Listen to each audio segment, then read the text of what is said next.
할렐루야. 9월 30일 우리 9월 마지막 날입니다. 말씀과 기도로 하루에 문을 복되게 여는 우리 새벽 기도의 자리에 오르신 기도 용사들 주님의 이름으로 환영합니다. 오늘은 시편 48편 말씀 우리 함께 낭송하시면서 우리 새벽 예배 시작합니다. 너희 여호와는 위대하시니 우리 하나님의 성 거룩한 산에서 극진히 찬양 받으시리로다. 터가 높고 아름다워 온 세계가 즐거워하며 큰 왕의 성 곧 북방에 있는 시온산이 그러하도다. 하나님이 그 여러 궁중에서 자기를 요새로 알리셨도다. 왕들이 모여서 함께 지나갔으며 그들이 보고 놀라고 두려워 빨리 지나갔도다. 이 하나님은 영원히 우리 하나님이시니 그가 우리를 죽을 때까지 인도하시리로다. 아멘. 만왕의 왕이시고 오늘도 이 모든 지구상에서 온 우주에서 일어나고 있는 일들을 다스리시고 섭리하고 계시는 살아계신 하나님 아버지, 시편 48편의 고백처럼 이 하나님이 영원히 우리의 하나님이시니 주여 우리가 오늘도 주의 인도하심을 따라 살아가기를 원합니다. 말씀으로 인도하시고 주의 성령으로 우리를 인도하여 주옵소서. 예수님의 이름으로 감사하기도 합니다. 아멘. 오늘 말씀은 예레미야서 39장, 원래 39장 전장 1절부터 18절이 됩니다마는 1절부터 3절 끊어서 읽고 뒤로 넘어가서 15절부터 18절 함께 말씀 읽겠습니다. 여러분들이 개인적으로 우리 말씀 묵상하시면서 개인적으로 39장 전체를 꼭 한번 읽어주시기 바랍니다. 먼저 제가 1절 말씀 읽습니다. 유다의 시드기야 왕의 제9년 10째 달에 바벨론의 느부갓네살 왕과 그의 모든 군대가 와서 예루살렘을 에워싸고 치더니 시드기야의 제11년 넷째 달 9째 날에 성이 함락되니라. 예루살렘이 함락되매 바빌론의 왕의 모든 고관이 나타나 중문에 앉으니 곧 네르가 사레셀과 삼갈 네부와 내시장 살스기민이 네르갈 사레셀은 궁중장관이며 바벨론의 왕의 나머지 고관들도 있더라. 예레미야가 감옥들에 갇혔을 때에 여호와의 말씀이 그에게 임하니라. 이르시되 너는 가서 구스인 에벳 멜렉에게 말하기를 만군의 여호와 이스라엘의 하나님의 말씀에 내가 이 성에 재난을 내리고 복을 내리지 아니하리라 한 나의 말이 그날에 너의 눈앞에 이루리라. 여호와의 말씀이니라. 내가 그날에 너를 구원하리니 네가 그 두려워하는 사람들의 손에 넘겨지지 아니하리라. 18절 함께 봅니다. 내가 반드시 너를 구원할 것인즉 네가 칼에 죽지 아니하고 네가 노량물같이 내 목숨을 얻을 것이니 이는 네가 나를 믿었음이라. 여호와의 말씀이니라 하시더라. 아멘. 네, 오늘 우리들이 이제 전체 우리가 묵상할 말씀이 예레미야서 39장 전체인데 그 중에서 앞에 예루살렘이 함락되는 그 서론 부분만 우리들이 함께 읽고 마지막 이제 네 구절을 15절부터 18절 말씀 읽었습니다. 제가 이렇게 전체를 읽지 아니하고 특별히 뒷부분을 넘어가서 읽은 이유는 오늘 우리가 함께 나눌 이 말씀의 주제가 맨 마지막에 나오는 이 에벳멜렉이라고 하는 중요한 인물 때문에 그렇습니다.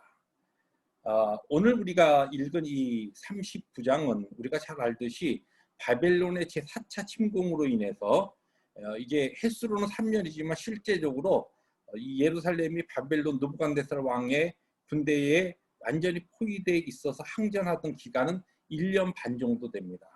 그러나 결사적으로 항전했지만 결국은 하나님의 예언과 같이 이제 이 예루살렘이 결국은 함락되고 말고 그리고 유대가 이제 멸망하게 되는 그와 같은 참 비극적인 사건이 오늘 말씀에 기록되어 있고 그것과 함께 그때 일어났던 그 마지막 20대 이 유다 왕이었던 시드기야가 눈을 다 빼어지고 그리고서 비참하게 그의 아들은 그의 앞에서 죽고 또 이제 바빌론으로 끌려가는 그와 같은 참 너무 안타까운 이야기가 쭉 나오는데 그 가운데서 우리가 주목해야 되는 이 한 인물 에벳 멜렉이라고 하는 이 인물에 대해서 우리들이 조금 성경적으로 우리에게 주는 교훈을 찾아보려고 지금 특별히 뒷부분을 네 구절을 천천히 우리가 강조해서 읽은 것입니다.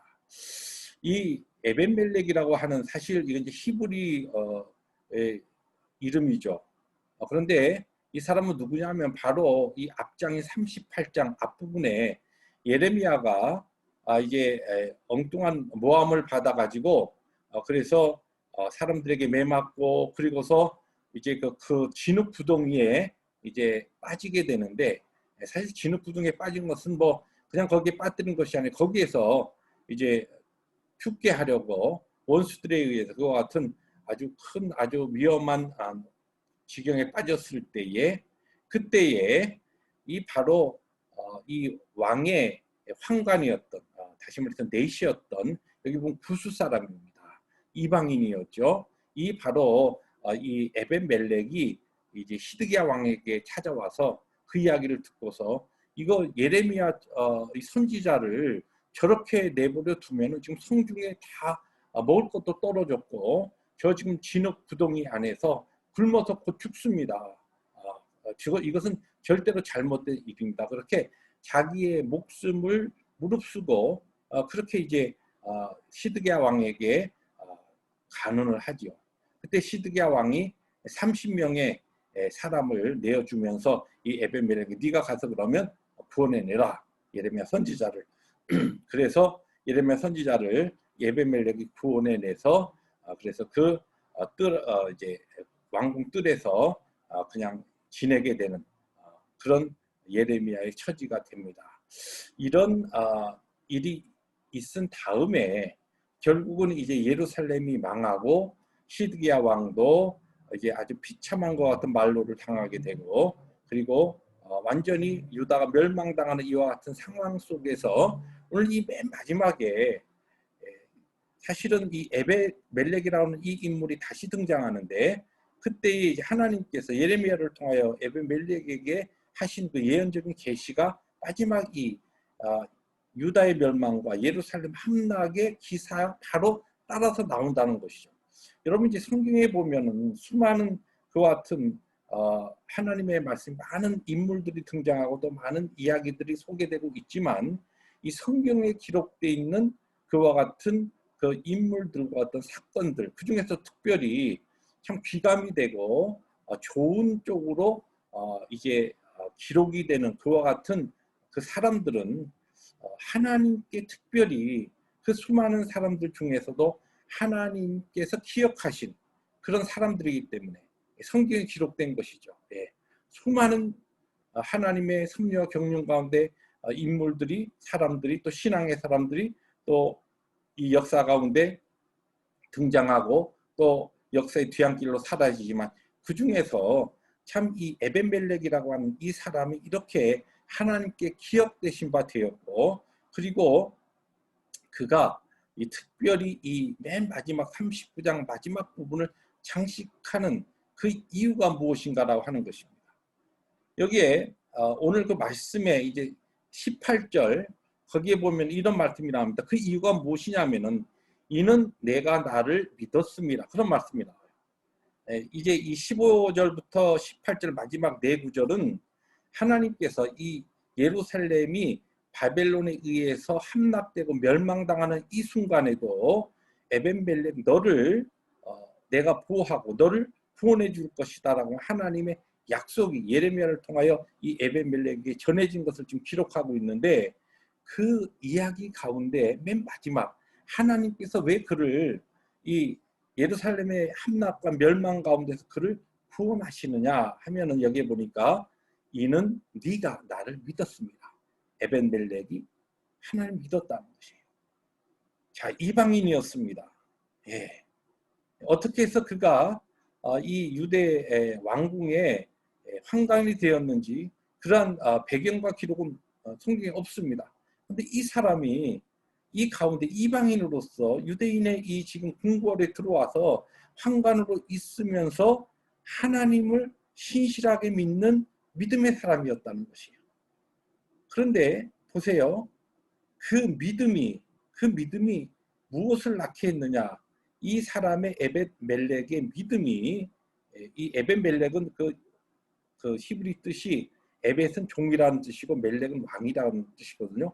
왕의 종이라고 하는 것 같은 히브리 이름을 가진 이 이방인 후수 사람이 하나님을 믿었는데, 특별히 하나님께 기억된 바 된, 그래서 성경에 기록된 것은 무엇 때문이냐면 그가 믿음을 가지고, 믿음이 있었는데 그 믿음으로 자기의 위험과 어려운 모든 것을 무릅쓰고 예레미야 선지자를 구원해냈다는 것이에요. 여러분 지금 그 38장에 보시면은 시드기야 왕도 그 주위에 그 원수들이 예레미야를 죽이려고 하는데 자기도 왕인데도 쩔쩔맵니다. 너희들이 알아서 해라. 그렇게 해가지고 예레미야 선지자가 하나님의 말씀을 바로 받아서 또한 선포하는 참 선지자인 것을 시드기야도 두려움으로 알았습니다. 그는 하나님의 말씀에 순종하지는 못했지만, 용기가 없고 우유부단해서 그랬지만은 이 예레미야 선지자에 대해서 그가 나쁜, 그걸 해하려고 하는 생각 없었어요. 그렇지만은 그가 우유부단하고 주위의 사람들의 눈치를 살피다 보니까 예레미야 선지자를 그 위험 가운데 구원내지 못하는데, 결국은 이 에벤멜렉이라고 하는 이 이방인 네시가 왕에게 가서 간언을 하죠. 그리고 이건 잘못된 것입니다. 에레미야 선지자가 저럼 죽습니다. 그래? 그러면 이제 뭐 등 떠밀리는 식으로 해서 시드기야 왕이 어떻게 합니까? 30명 내어주면서 가서 예레미야 선지자를 좀 구해내라. 결국은 그 일로 인하여 하나님께서 그의 이름을 기억하시고 지금 성경에 지금 수천 년이 지난 우리에게도 그의 이름이 우리에게 알려지고 증거되고 있다는 것이죠. 그래서 저는 오늘 말씀 제목을 뭐로 정할까? 말씀 제목을 마지막으로 하나님께 기억된 사람, 이렇게 말씀 제목을 잡아봤습니다. 하나님께 기억된 사람 에벤멜렉인데, 이게 무엇 때문에 기억됐느냐? 여기 보니까 하나님을 믿는 믿음인데, 그 믿음을 가진 사람이 많았지만 이 에벤멜렉은 행동하는 믿음을 가진 사람이었어요. 믿음이 행함으로 우리의 순종에, 하나님의 말씀에 어떤 경우에는 용기를 가지고 위험을 무릅쓰고 하나님의 뜻에 순종하는 그 행함으로 꼽힐 때에 바로 그와 같은 사람의 행적과 믿음이 어떻게 됩니까? 하나님께 기억되신 바 되고 성경에도 영광스럽게 기록되는 것입니다. 지금은 하나님의 말씀인 이 계시가 다 완전한 계시가 이제 종료된 때 우리들이 살아가고 있습니다만은, 만약에 이렇게 한번 가정을 해볼 수도 있겠어요. 하나님께서 지금 이 시대에 계속적으로 하나님의 성경 쓰고 있다고 한다면, 여러분과 제가 믿음을 가진 사람이지만 행동하는 믿음을 가진 자로서 하나님의 그 말씀의 한 페이지를 장식하는 그런 믿음의 사람들이 되었으면 얼마나 좋겠는가. 자, 그런 것으로 기록되지 않다 하더라도 하나님께 기억되는 사람들, 오늘도 우리에게 주신 복된 하루를 살아갈 때에 하나님께 기억되는 여러분과 제가 되었으면 좋겠습니다. 무엇으로요? 행동하는 신앙으로. 그런 은혜가 우리 모두에게 있기를 주님의 이름으로 축복합니다. 기도하십니다. 주님 감사합니다. 오늘 귀한 말씀 에벤멜렉의 이 기사를 통하여 오늘 우리도 하나님의 은혜 가운데 살아가면서 행동하는 신앙, 용기 있게 하나님의 말씀에 순종하여 우리의 믿음이 행함으로 꼽히는 그와 같은 살아있는 신앙의 사람들로 힘있게 살아가는 복된 하루 되게 하여 주시옵소서. 예수님의 이름으로 감사하기도 합니다. 아멘. 오늘도 주의 은혜 가운데서 우리 승리하시는 하나님께 기억되는 우리 귀한 기도 용사들 되시길 주의 이름으로 축복합니다. 할렐루야.